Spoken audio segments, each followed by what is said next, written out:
முதல்ல ஒரு பவுல் எடுத்துக்கோங்க. அதில் பிரெட்டோட தூளும் ஜாமு கொஞ்சம் லைம் ஜூஸையும் விட்டு நல்லா பிசைஞ்சு எடுத்துடலாம்.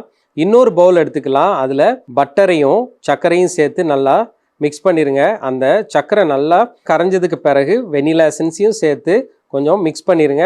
அதோட 2 முட்டையை முதல்ல உடச்சி ஊற்றிட்டு அதையும் நல்லா கிளறி விட்டுருங்க. அது நல்லா மிக்ஸ் ஆனதுக்கு பிறகு மஞ்சக்கருவையும் சேர்த்துலாம். இந்த பட்டரு, சர்க்கரை, வெனிலா எசன்ஸு, முட்டை, மஞ்சக்கரு இதெல்லாம் நல்லா மிக்ஸ் ஆனதுக்கு பிறகு மைதா மாவையும் பாலையும் சேர்த்து நல்லா கிளறி எடுத்துருங்க.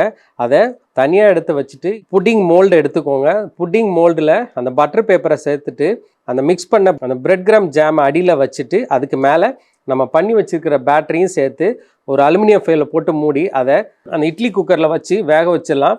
அது வெந்துட்டு இருக்க அதே நேரத்தில் ஒரு பேன் எடுத்துக்கோங்க. அந்த பேனில் பட்டரையும் ப்ரௌன் சுகரையும் சேர்த்து மெல்ட் பண்ணிவிட்டு அதுக்கப்புறம் கொஞ்சம் க்ரீமை விட்டுடலாம். இப்போ அந்த சாஸ் எடுத்து நம்ம வச்சிருக்கிற அந்த புட்டிங் பிளேட் மேலே ஊற்றிடுங்க. இப்போ சூப்பரான ஒரு சுவையான ஜாம் புட்டிங் வந்து தயார்.